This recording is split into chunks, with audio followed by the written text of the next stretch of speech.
my dad was in the military. Did you know what he did really? He was very structured. He also struggled with alcohol. That's been a battle for him. And we've tried to reconnect a few times. Unfortunately, he had some health issues because of that. And then unfortunately, kind of went back. What is it like growing up with that? Really hard. That's also why I'm so outgoing, because I tried to just sort of create a safe space outside of the home, be with friends a lot, and just kind of get out of that situation. Born on an army base in Germany and raised across 4 states, Joana Nosewicz learned early how to adapt and connect. The daughter of a structured military father and empathetic social worker mother, she began working at 15 and paid her way through college while waiting tables on Florida beaches. Now, leading training and marketing at Presidium, she's built a leadership style that refuses to sacrifice kindness for strength. After 11 years in multifamily, she's still the same woman who values a resident appreciation cookie just as much as a high-stakes client call. Why did you start at such a young age working? Like, I've always wanted to work since I was younger. Wow. Going into the industry, I was just a sponge. I was like just eager. I was hungry. I wanted to learn the business. I wanted to learn the industry. Did you start working to make your own money? Yeah. Yeah. Yeah. Okay. Yeah. And maybe to get out of the house. Is that what you're trying to get out of me? No. I'm just asking you. Maybe to get out of the house. Yeah. Joanna, Okay. welcome. Hi. Happy to be here. This is so cool, by the way. I love this setup. You like the RV? Yeah, this is our little mobile podcast studio / house. So This is everything's perfect. combined into one. You have the kitchen, the bedroom. If you need to find anything, you just look around and you'll see it. Yeah, it's perfect. And Dallas is your first stop, and then you're Dallas going a is our couple first of stop. places. Exactly. Got like 16 to 20 places. Oh I think. my gosh, That's yeah. the plan. Yeah, Dallas is our first stop. So we'll be in Dallas, and then Houston, Austin, the social media summit, and then just like a bunch of cities. So we have a rough schedule, but I feel like it's going to change so much, and we might add a city, cut out a city, but general direction and trajectory we have. Yeah, and you've been here for 2 weeks, right? Yeah, 2 weeks. We got in on last Monday, and we're leaving Saturday. So Okay. about 2 weeks. That's great. I'm so glad that I was able to meet you guys. I know, Make the schedule work. I know. This is great. This almost didn't happen. It didn't. Yeah, we were about to have to reschedule, but we got it in. Yep. And I was able to find the place. That's one thing I will always admit that's a big weakness of mine is directions. I'm using Apple Maps. I'm really using bad with Google. I'm checking beforehand. Still can't find it. I don't know what it is. We're already starting with vulnerabilities. This is Yeah. great. I love Yeah. it.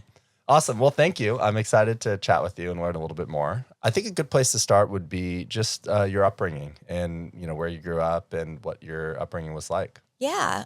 So my dad was in the military. So I was actually born in Germany and in Nuremberg, Germany on a army base. And then when I was 2, we moved over to the States. And I really just grew up in a couple of different states. I feel like that's really shaped who I am, made me really outgoing. And I think I'm pretty friendly and, adaptable.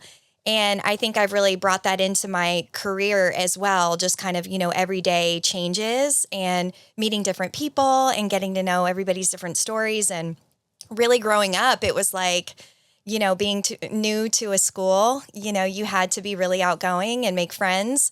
And it was just like, basically you have to be pretty outgoing, growing up in different places. But I think that's really shaped who I am. But so I grew up in, it was Louisiana, then Pennsylvania, then New York. And my dad actually taught at West Point. And so we were in New York for about 10 years and then moved to Florida. And I always loved Florida. Those were my people. It was the best place ever. That's where I went to college for marketing. I worked on the beach. I waited tables on the beach for 4.5 years all through school. And I think everybody should be in the service industry. It really shapes who you are and makes you patient and really just all about being in the customer service industry. That's what's become so important to me as well. Serving the clients, serving our residents, serving our teams, working closely with everybody in this industry. I think being in customer service and growing up in different areas has what shaped me who I am today. And so that's kind of about my upbringing. My dad actually retired from the Army after 20 years and worked at the World Trade Center. We actually moved to Florida 2 months before September 11th. So that really changed a lot. But to this day, I'm still really close with my family. And my aunt is actually in the industry. So when I moved from Florida to Texas, I was interested in getting into multifamily. In Florida, it was great, but after college, I couldn't really find anything in marketing. I actually was a medical coding auditor, not really on brand for me. I did it for 4.5 years and worked at a hospital and had the opportunity to move to Texas. And then my aunt got me in the industry. So that's okay. So I want to pause for a second and talk a little bit about your upbringing. So you said you were born in Germany, and when did you move to the U.S.? When I was 2. When you were 2. So you don't remember Germany as much? I don't. Okay. No. Okay. But we were there for 2 years. 2 years, and then you moved to where in the U.S.? In Louisiana. DeRidder, Louisiana. From 2 to? Let's see, till first grade. 2 to first grade. Okay, so that you remember a little bit. Yes. What was that like? It was nice. It was a small town. I remember learning to ride my bike there. I remember, I don't remember much after that though. We lived in a nice neighborhood. I remember had a backyard. That's when we got a dog. But do you have siblings? I do. I have a brother. He's 5.5 years older than me. He's actually in Pennsylvania. So when we were in Pennsylvania, my dad got his master's at Penn State. And so when my brother graduated high school, he went to Penn State and, has been there ever since. So growing up, you said your dad was in the military. You worked at West Point. Mm-hmm. Growing up, what did you think of your dad's occupation? Was it like a fun thing to tell kids, like your dad worked in the military, like worked at West Point, or was it just, did you know what he did really? I did. Yeah. I knew it was a big deal. Yeah. I remember that. He was an English professor. Okay. And I went to work with him quite a bit. And he was just always really structured, very type A, very routine. And I think to this day, I'm still that way. I'm very structured. So while I'm adaptable, sometimes a change in structure can be a little bit shocking at first, but I always get used to it. And I love change. But at first there's always that hesitancy, but, he just, he was a professor there for a couple of years. And then, there's the option to retire after 20 years in the Army. So he decided to do that and go into the World Trade Center and be a financial advisor for Morgan Stanley. So when you retire after 20 years, there's like a pension or something like that. Yes. And then even if you get a new job, do you still get the pension? Yes. Wow. My mom gets it as well. Yeah. Wow, that's pretty cool. Yeah. So if you serve for 20 years... Mm-hmm. And you choose another job, you get whatever the pension is plus your like salary from the new job. Yeah. That's great. Yeah. I've always respected every, line of the military, but something about Army. I went to a lot of Army Navy games growing up. Still to this day, I have a special place in my heart whenever the Army Navy game plays. Yeah. So. West Point is a great school. So that I imagine he's very diligent and smart and all of those things. Yeah, very different than every other college, right? It's very structured. Everybody's dressed to the nines, head to toe, including my dad, and just very militant, I guess you'll say. So is he pretty much the same inside of, do you think, the school setting than outside? Like, is he very structured and militant at home as well? Yes. Yes, I grew up with him. He was definitely like that. Yeah, definitely a strict household, I'll say. Very, very structured. And what does that look like growing up? Like when you're in your teens, what did that look like? It was difficult. I'm still to this day a big rule follower. So I was always about respecting my dad. And I think growing up, I always followed the rules. And your brother, he's 5.5 years older. Was he more of a rebel? A little bit, yeah. And I will say once I moved out and went to college and lived on my own, I lived my best life. And what about your mom? My mom and I are really close. She actually lives in Frisco. So she's about 30 minutes from me in Louisville. I go to the Dallas office, but I do live in Louisville. Okay. Yeah. Cool. Very close. That's really cool. Okay. So I guess growing up from Louisiana, you went to, where did you go? First grade to Louisiana was Pennsylvania.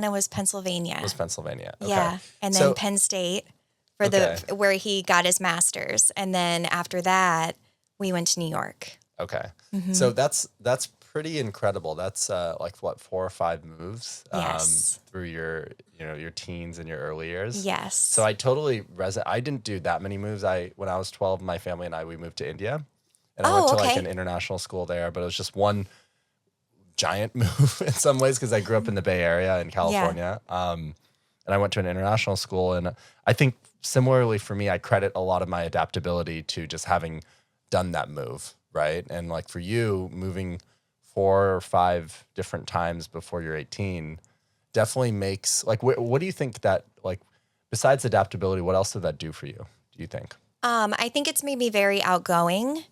I think it's made me just very extra friendly too. I definitely say I'm a people pleaser and I want to make sure everybody's happy, so maybe I take on a little bit more so that person doesn't get too much on their plate. But I will say I've definitely brought it into my leadership style too. I pride myself on kind leadership. I feel like I'm good at communication and empathy and understanding just because of how I grew up, So actually, can you expand on that kind leadership? Is that what does that entail? Just having high empathy? Yes. And I think just, understanding to communicating with my team about how they're feeling. And, we have weekly one-on-ones, me and every team member. And then we have a group meeting weekly too, to go over the portfolio. But I think too, understanding that people have lives outside of work and understand that things can happen too, and just being adaptable to those changes. And if anybody needs to take a personal day, there's no details needed. Take as much time as you need. I think the multifamily industry, there's a lot of importance to traffic and occupancy, and there's a lot of sense of urgency where things need to get done very quickly. But at the end of the day, it can be pushed till tomorrow or the next day or the next week. So I think too, just understanding that. I think a lot with Presidium, where I really fell in love and decided to join the group, is interviewing with Lindsay Colbert, who's our COO. I remember I had interviewed her, and going up in different roles, I was always told, be more assertive, you're very nice, be more assertive, work on that, and not that I was ever told being nice is bad, but I definitely was told maybe I needed to be a little bit more assertive. And I always kind of took pride in being nice and being kind. And I really struggled with that like assertive part. And I remember interviewing with Lindsay, and she had given me the call, and, she said she wanted me to come on the leadership team because I was so nice. And that was just such a great feeling to have that validation and just be so appreciated for exactly who I am as a leader. And since then, I brought on a team and manage a team of training and marketing professionals. And I feel like I can proudly say we have a very strong team, I really like that. Yeah, I was talking to Danielle from Rangewater earlier today, and we were talking about the idea of like really leaning into your strengths and also realizing that there's not like one way to do things, right? I think remind me her name, the COO? Oh, Lindsay Colbert. Lindsay, yeah. What Lindsay recognized in you was your own strength. And there's not like one way to do things, like you can be, even building a company on my side, like you can be the most organized founder like your dad and super diligent and all this stuff and build a great company, or you could be the most scatterbrained, chaos founder and you can build a great company. And I think that's really important for people to understand, because at least for me, my experience in the earlier days was like, oh, I need to be this one way to do this. And like everybody else is doing it like this, like I should do it like that. Right. And I think it's in some ways really relieving that like you can be yourself, and like you just need to find the job or the role that will connect to your strengths. You don't really need to change that or downplay it. Right. And I think too, I always like to say never confuse kindness for weakness. Just because I have a kind leadership style, I'm still going to hold teams accountable. I'm still going to, have my ways of being assertive in a different way, and I think as long as communication is strong between you and your team and other people within the industry, I think you're good. I just love that I'm appreciated at Presidium for exactly who I am. Yeah. What's the cost of being a people pleaser to you? I think it's definitely something where I may take on a lot of extra stress. And I think too, it's maybe sometimes self-induced. I don't think it's anybody putting that extra pressure on me. I think because I am so structured, maybe sometimes I put too much pressure on myself. I haven't been in the industry, just under 11 years. So I think I've worked really hard to get where I am, in a leadership role for over 5.5 years now. I think too, well, I lost my train of thought. Okay, I want to ask you a little bit. So you mentioned your dad would you consider him a role model growing up? Yeah, definitely. Yeah. Okay.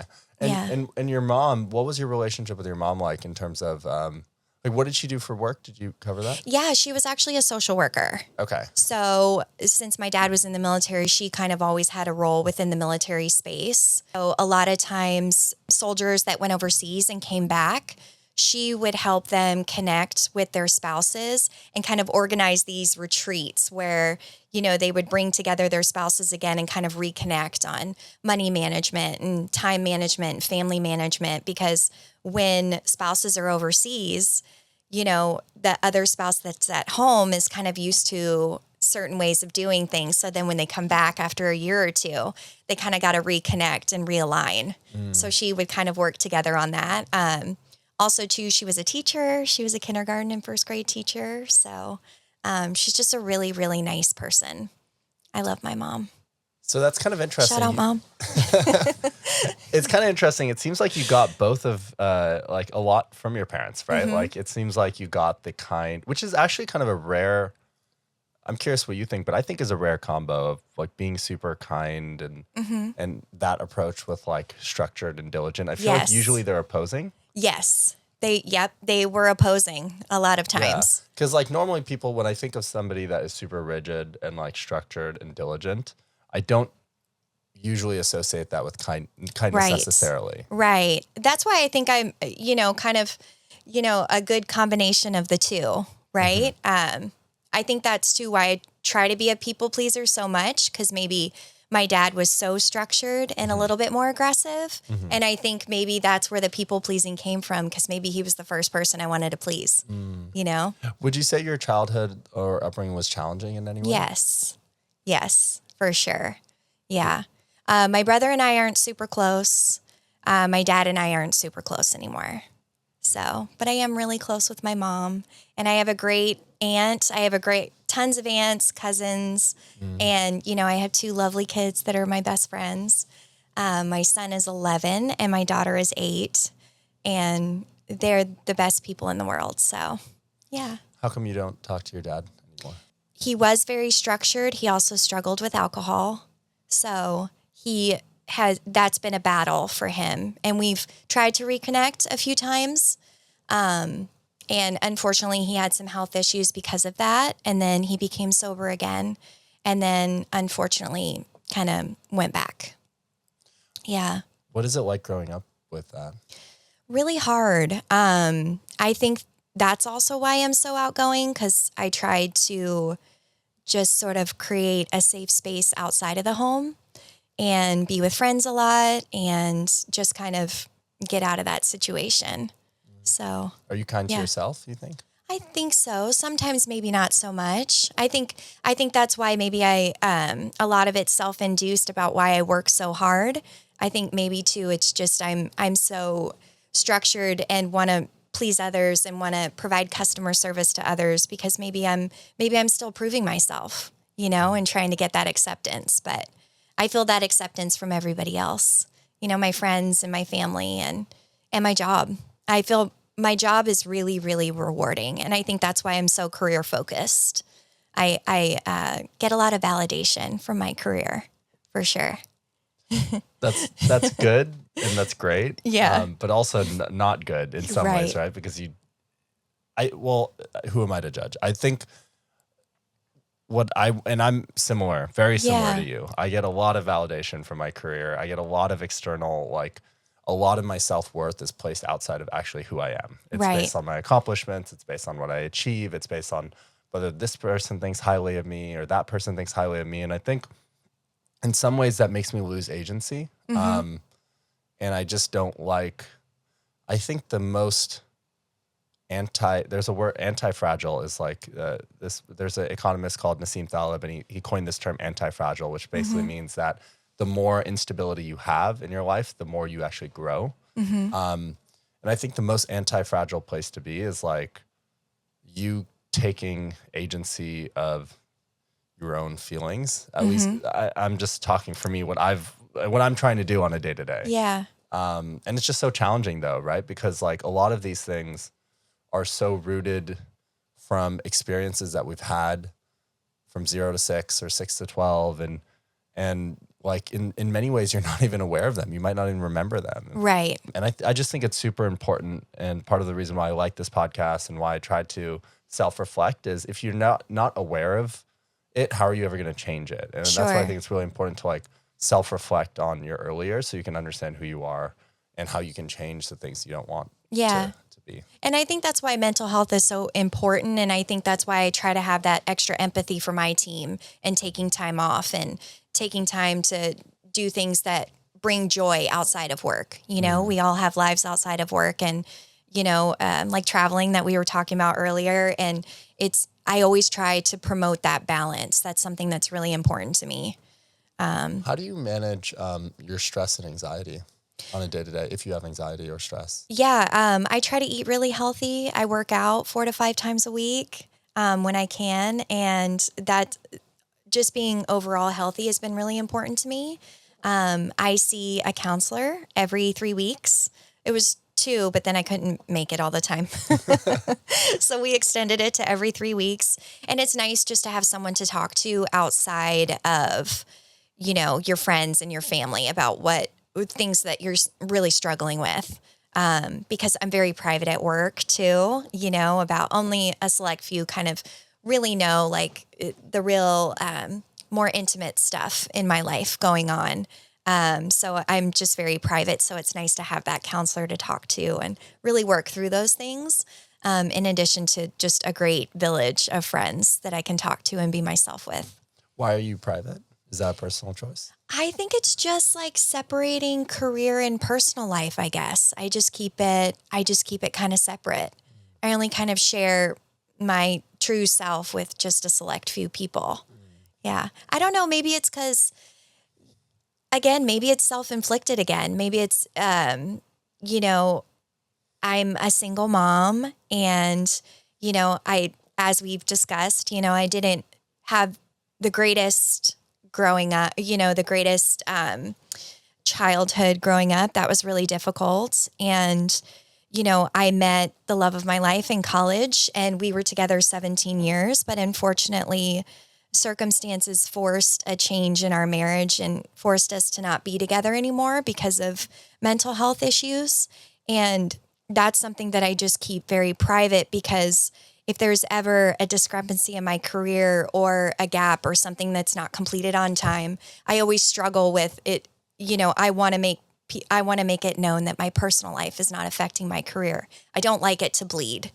And it's weird because I push it on my team, you know, balance and everything, but maybe I don't practice the same thing myself sometimes. I try to be better. So you don't want people to like look at your personal life and then judge your professional life. Maybe. Yeah. Maybe it's that. That makes sense. Okay. Yeah. What does your daily routine look like? Let's see. I get up at 5 o'clock or 5:30 and I make the kids lunch and I have coffee. I let the dog out. And then I kind of, I do like a 10-minute meditation and just use wake an app up. or anything? Yeah. I love Peloton. Okay. Yeah. I love the Peloton meditation app. Sometimes I'll do that in the car too. And then I'll have coffee. I'm old school. I do a pot of coffee. Nobody does that anymore. Yeah, everybody has the the Keurig or the fancy Nespresso. Yeah. And I'm just old school. I do a pot of coffee. Everybody still makes fun of me at work about it. And I will have an entire pot and then just get the day going. Take my daughter to school, take my son to school. And then most of the time I go to the Dallas office or I'm on site. And then at night, that's when I go work out. So you work out in the evenings? Yeah. What's your workout routine like? So I do weights 3 to 4 times a week. And then I do like 20, 30 minutes on an incline of walking. What do you on zone 2 kind of Yes, cardio? yes, yeah. Well, I was running, but then I've been reading that walking's more Zone 2. beneficial. Yeah. Yeah. Have you? Do you know Peter Attia? Have you heard of Peter Attia? No. There's this book called Outlive. Okay. And Peter Attia is a longevity scientist. And he wrote this really good book called Outlive. And he talks about how zone 2 cardio is like one of the best things you can do for your health span. So he breaks down like health span and lifespan, which are two different things. Like lifespan is the number of years you live. Health span is like the number of healthy years you live. And ideally you want to increase both lifespan and health span.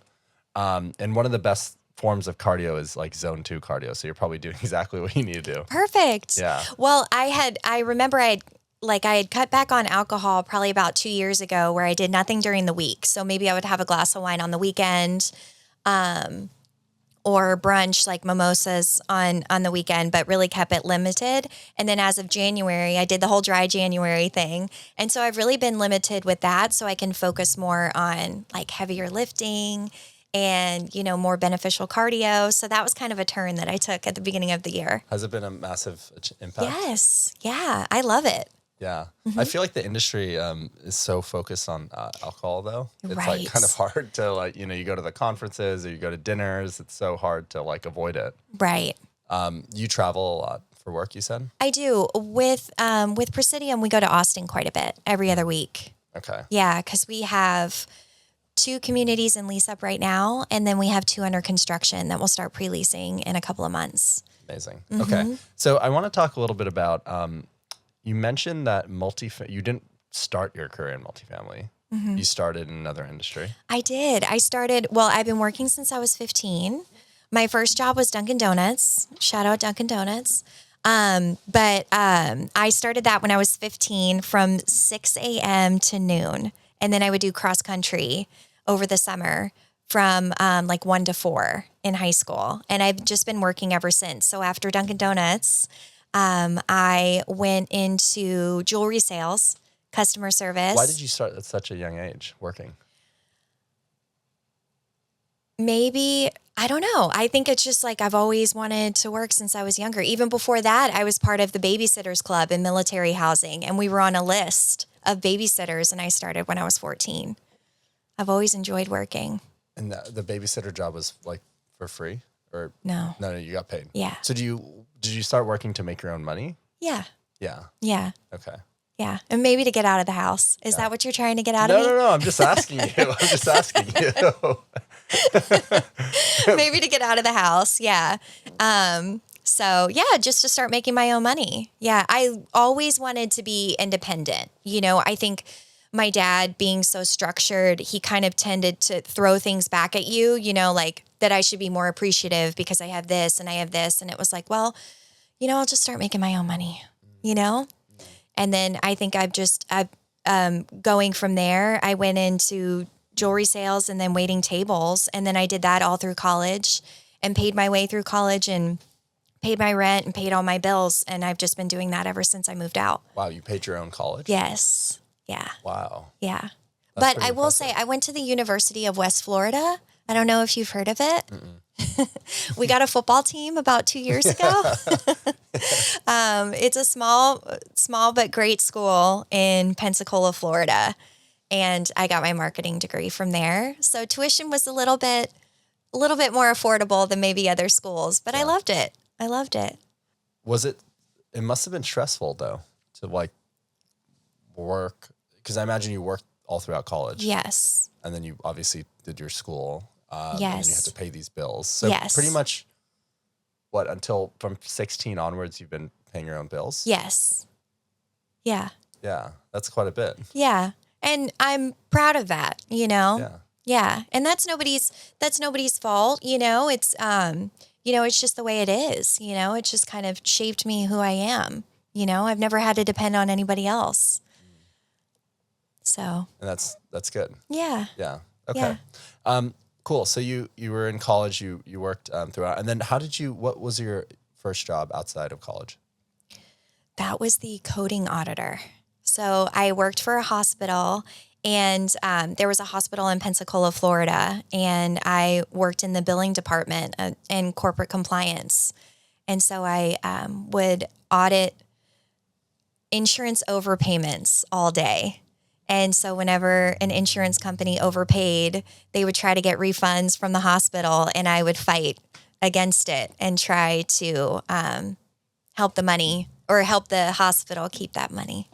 Yeah. Now I feel like there's so much AI tooling for all this stuff. Right. Like Brent, yeah. I know. We would just manually pull this report of insurance overpayments and go through it. And I would just go line by line and pull the medical bills and try to keep that money for the hospital. Did you like that job? No, it was not me. It was not on brand. I've always loved marketing. I've always loved the digital side too, website development, but I've always loved the creative side too. And, working with new developments, working with value add, all different types of assets. I love the challenge. I love that every day is different. I love that one day you're on a client call and one day you're with the leasing professional working on a resident event. Every project, big or small, I take a lot of pride in. So that's why I still struggle with, kind of organizing my schedule, because I value a small project just as much as a big project. So I've always struggled with prioritizing. You value a small project as much as a big project? Yes. Why? I don't know. I really don't. Because it's something that I still struggle with to this day. Even if it's something as small as a resident event or resident appreciation, where we're just delivering a box of cookies to a resident because they're the resident of the week and we're posting it on social. I value that just as much as I do a client call. So I value the big picture just as much as the small picture, because I think even just touching a resident that day is just as valuable as providing favorable information to the client and increasing occupancy and increasing traffic and, helping generate income for the owner is just as much as going on site and helping the team with, a report. It must be tiring though, because that means you're basically because the way most people do things is they prioritize their, which I'm sure there's some level of prioritization, but basically what I'm interpreting from what you're saying is you care about both the small and the big. Yeah, and I think too in the marketing world you're going to always wear a lot of hats and I'm in marketing and training, so I think the term training could mean a lot of different things. Whether it's training the on-site team, whether it's training a corporate member, whether it's training the service team, and we're also doing onboarding. We're doing a lot of things training-wise. And then marketing-wise, it could be, just like I said, a small resident event up to, a request for proposal or pitching management to a future owner, or also hopping on a client call to increase occupancy. It's just, it's A to Z, but yeah, I love it. How long did you do so your first job in multifamily was where? I was the property management admin for, they're now Cortera. They were previously LMC, which is the multifamily side of Lennar Homes. Yeah. And a property management admin is a property assistant property manager? Yes, it was an entry-level position. I was the third person hired for the property management company. They had a development arm, they had a construction arm, but they were just starting the property management side. So I worked directly for the VP of training and then the president of property management.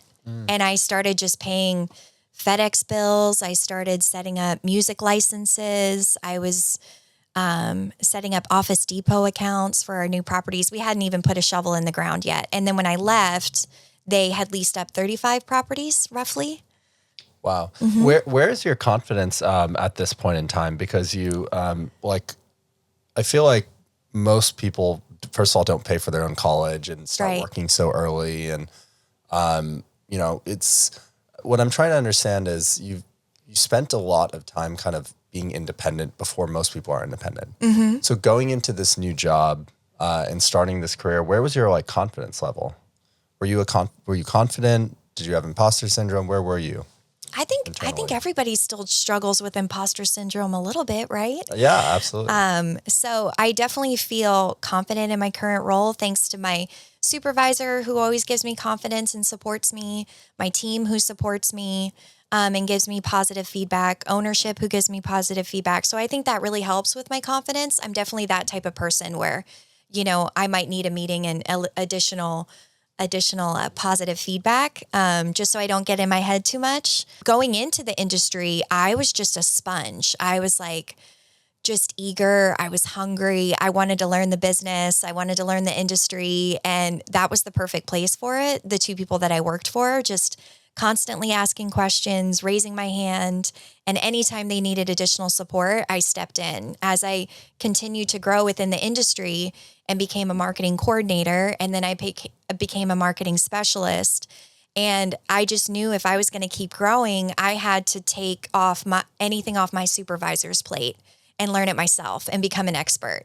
And that's typically what I did. And I always had such great mentors along the way. And I would just follow them. I would sit in their office. I would listen to their calls. And I would just write everything down and raise my hand whenever they needed help. Who were some of those mentors? A big mentor is definitely my aunt. She's been with Greystar 40 years as a regional. Her name is Melanie Aaron. And she actually knew the VP of training and president of property management that I worked for at LMC. She helped get me that role and get into the industry. And then another mentor is Megan Mahoney. She is the VP of Redwood Residential, and she was previously with Cortera. When I was a marketing specialist and she was a marketing director, that's probably the most that I learned in that amount of time. And she'll agree to this. I literally just followed her around for a good 4 months after I got the position and sat in her office and listened to calls and traveled with her and helped her with events and helped her with calls, whatever she needed. I tried to take that off her plate so I could eventually be in that same role. And still to this day, she's a great mentor. Another digital mentor, she really taught me a lot about digital marketing and the whole back end of marketing that a lot of people don't see. Stuff we're doing behind the scenes is Morgan Porter. And so she is also a VP of marketing now as well. But at the time, she was the digital marketing director. I learned a lot from her. Yeah. So if you put yourself back into your first role in multifamily and you think about, now I imagine you oversee some of the people that or at least work over some of the people that were in that role. Yeah. What would you sum up in 2 or 3 bullet points of things that people should really be focusing on to make a leap into the next role and beyond? Sounds like being a sponge is one of them. Yes, I think definitely being a sponge. I think connecting with people in roles that you would like to be in the future, learn from them. What are they doing day to day? What calls are they taking? What support do they need? Become really essentially, a helper or an admin for all of these roles that you'd like to be in. So you could essentially learn the business and then learn what they're doing daily. So eventually you can take that off your plate and then move up because you already have that experience under your belt. What's been the most challenging thing in your career so far that you've had to do? Let's see. I think definitely balancing it all. I know we talked about that earlier and prioritizing. I think some of the challenges too is, marketing different assets. With a lease up, I went from LMC where every asset was a lease up and maybe you had a really, really robust budget. And then when I went to Redwood Capital Group and it was value add assets and I did my first budget and I was like, yeah, here you go. Here's my budget. And they're like, that's funny. Can you, cut that by 80%? And I was like, oh, okay. That was definitely a huge lesson learned going from lease ups to value add and learning about acquisitions and dispositions with Redwood. It was a great company and I learned a lot because that was my first role where I was, a marketing and training team of one. So I had to figure it out, and it was just, I had to, resolve a lot of things on my own and manage myself and manage my own time and produce results, and you just kind of figure it out along the way. And I really enjoyed that role, but it definitely had its challenges. That was also during COVID. So, I was learning a lot too during that time, which I think we all were. How do we, work in the multifamily industry and, increase occupancy and, generate extra income and get new developments when, the world is shut down and nobody can leave their home. How are we going to do tours? How are we going to get online leasing? And that's when everything started to really become valuable online. And that's when we had to make sure we had as much content as possible on our websites. That way, basically, people could lease sight unseen. And I still run that practice to this day, that we have as much information on the website as possible for people to truly make their full decision before they even pick up the phone or come in the door. So when you think about like what you love about the industry and your job in particular, what stands out? What I love about definitely the people. Mm-hmm. Yeah. I mean, at Presidium and every company I've been with, it's really the people that make it the most rewarding and the most enjoyable.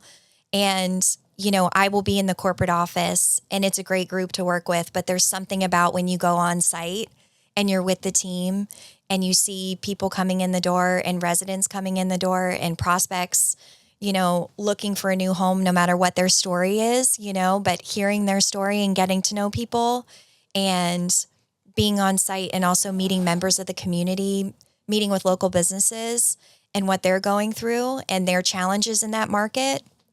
And then also meeting with preferred employers and getting to know them. I think that's definitely the most rewarding. There's something about being on site as, an executive that just gives you an extra insight into what's really going on.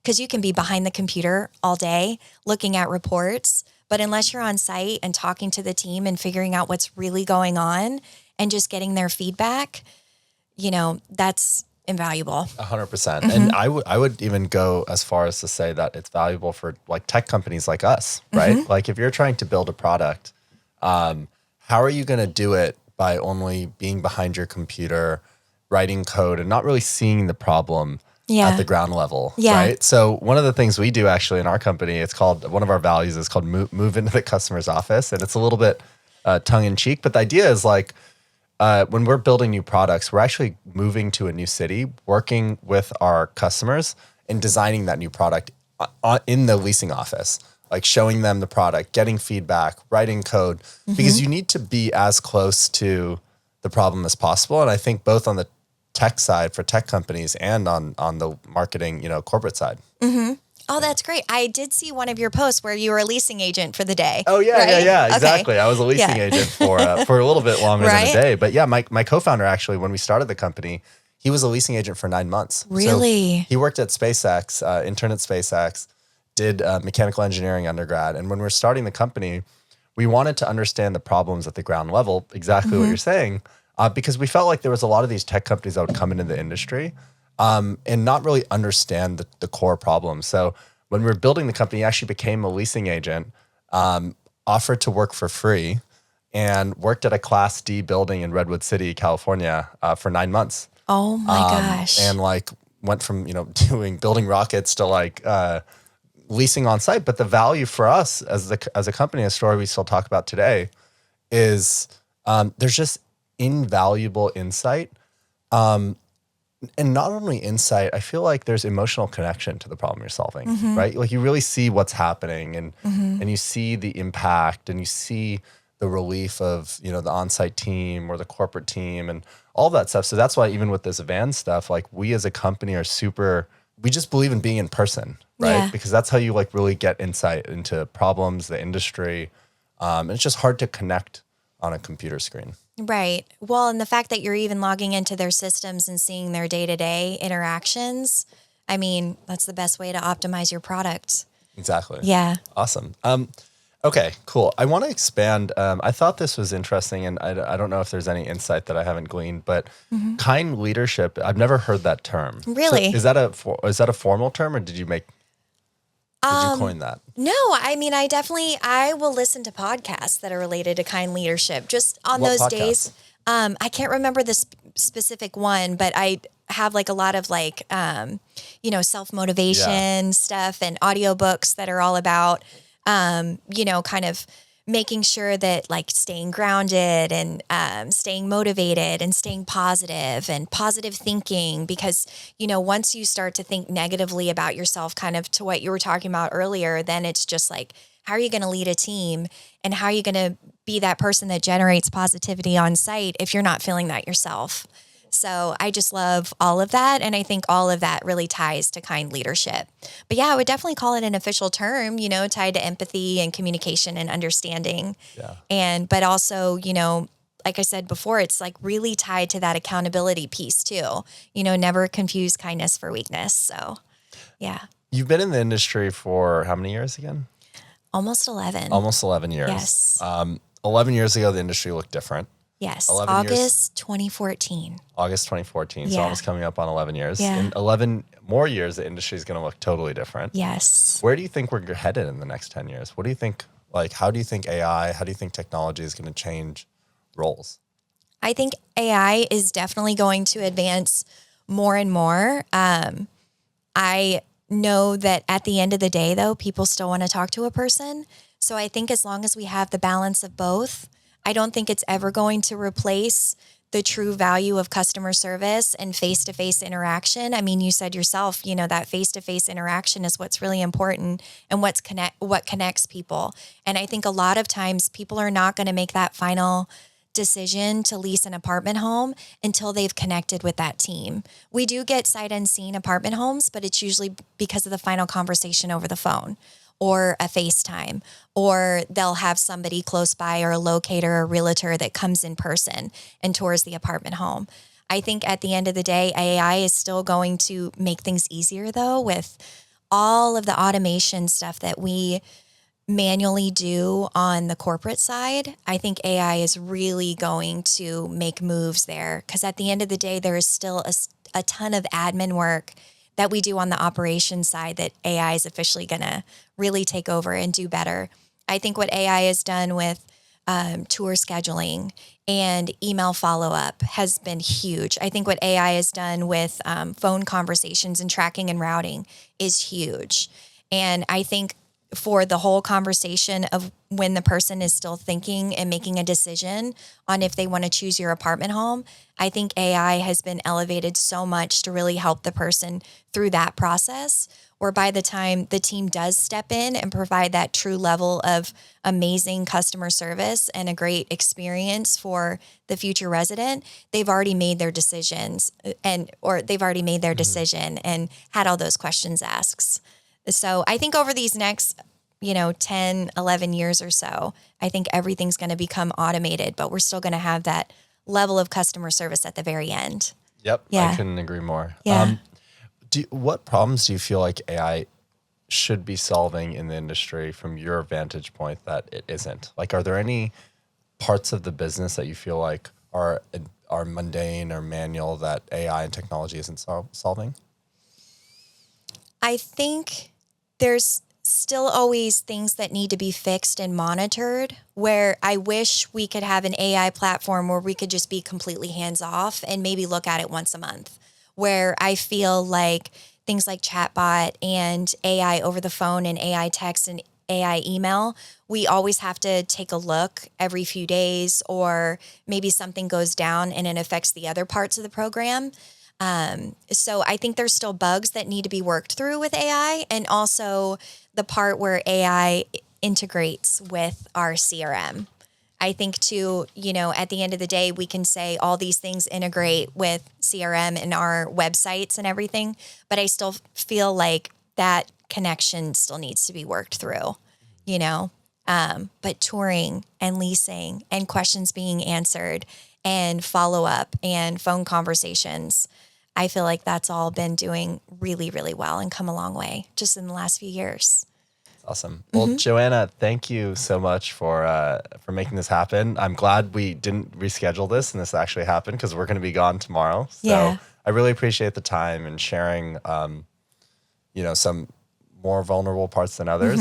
So I really appreciate that. Thank you. It was nice getting to know you too. And I'm really glad we met, and thank you for meeting with me. Thank you. Bye.